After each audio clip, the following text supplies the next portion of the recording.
អាការៈនេះដូចមិនមែនលាក់ផ្ទះទេអ៊ំ ចុះអូនកើតអីទៅលោកគ្រូ អាការៈនេះតាមដែលខ្ញុំដឹងគឺមេអូនទើបតែនឹងយកកូន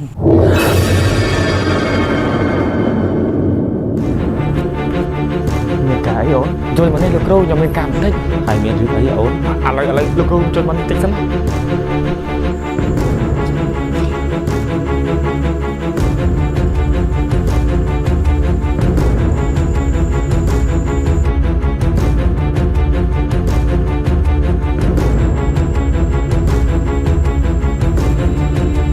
ទេមិញលោកគ្រូថាយកកូនអីគេខ្ញុំអត់យល់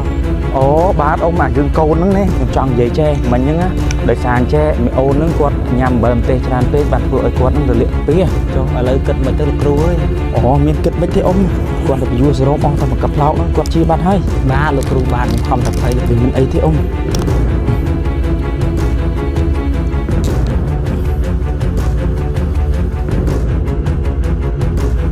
ហើយអូនហ្នឹងប្តីមាននាងហ៎ បាទលោកគ្រូ មើលអូនឯងឲ្យមាននាងញ៉ាំបបរហើយញ៉ាំឆ្នាំទីទាត់តាមទៅឲ្យណា បាទអរគុណលោកគ្រូ បាទវាគ្មានអីទេមើលតាមហ្នឹងទៅចឹងខ្ញុំលាសិនណាអ៊ំ បាទអរគុណបាទ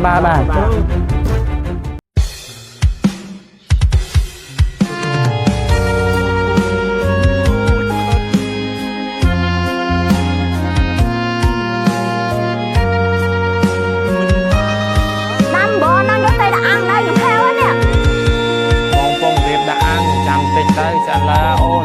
លឿនទៅមកហាំនៅឆ្កឹងផ្ទះណា បាទអូនក៏មកលើពេកប្រយ័ត្នលប់ឈឺលើដើម បងអូនសេចក្ដីជីវភាពអូនមិនមិនសើស៊ូនឹងខ្លាំង មើលឯងយកកូនទៅនេះបានកប់ឲ្យស៊ូបួរ បានកប់ឈូនៃមិនដល់ អូនអើយកូនមើលរកតាមបាយតាមទឹកទៅឲ្យរកទិញហូបក្នុងភូមិទៅ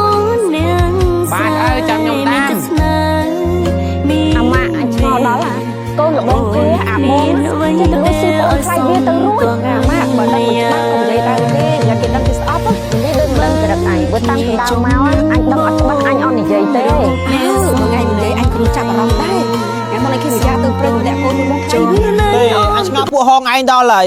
មិនមកនៅស្ងៀមបានដើរនិយាយដើមកូនអញហ្នឹងហា ខ្ញុំវាមិនបាននិយាយដើមទេលបងអើយខ្ញុំវាឃើញពិតមែន ឃើញពិតមែនស្អីប្រយ័ត្នគ្មានផតាំងខ្ញុំប្តឹងណា យីចង់ប្តឹងពួកខ្ញុំទៀតស្មានតែខ្ញុំខ្លាចអីមើលវិជ្ជាការពិតមែននោះ អើ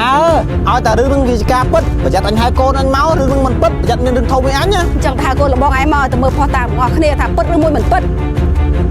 អូនញ៉ាំបោឲ្យបានច្រើនទៅណាឆាប់ជា ដល់ហើយចូលលឿនមកផុសគ្នាផង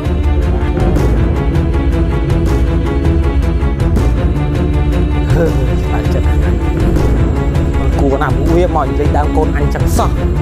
តែមើលតែសួរកូនអញតើវាមិនដូចជាការពិតតែអ្វីដែលវានិយាយដឹងវាបាស់ជើងហ្មងចាំមើល ចុំអើមានរឿងអីតាមមកដឹងតែកាហាយមែន បើមិនក្តៅក្រហាយមិនកូនហើយឥឡូវអ្នកក្នុងភូមិគេនិយាយដើមអូនថ្លៃឯងពេញមាត់ថាអូនថ្លៃឯងហ្នឹងយកកូនចេញអាយ៉ាឲ្យសួរតិចមើលកូនឯងមិនបានយកកូនចេញអត់ហា ហើយឪឯងជឿគេដែរអីបើខ្ញុំគ្មានកូនផងទៅរយៈមិន ឪក៏មិនជឿគេដែរប៉ុន្តែឪមកនេះឪចង់ហៅកូនទាំងអស់គ្នាឲ្យទៅមើលដឹងសខ្មៅ ហើយមិនទៅមើលទេឪគេចង់និយាយអីក៏និយាយទៅកុំតែខ្វល់ពីសម្ដីអ្នកអត់ទេ ប៉ុន្តែនេះគេមើលងាយកូនភាសាឪពេកឪទ្រាំមិនបានទេកូនតោះនាំគ្នាទៅមើលឲ្យជាក់ស្ដែងរបស់គ្នាកូននៅមិនសុកនាំគ្នានិយាយដើមកូនអញឥឡូវកូនអញមកហើយតោះនាំអញទៅមើលផតាំងតិចមើល ខ្ញុំដែរខ្លាចអីតោះមកទៅមែនបងខ្ញុំភ័យណាស់បងតោះទៅវិញហី ខ្លួនឯងក៏មួន ចាំតែខកអញមានរឿងធំណា ខ្ញុំទៅខករបស់ឯងទៅអី ចូលនៅណាឥឡូវ នោះនៅមុខនោះកូនវាល្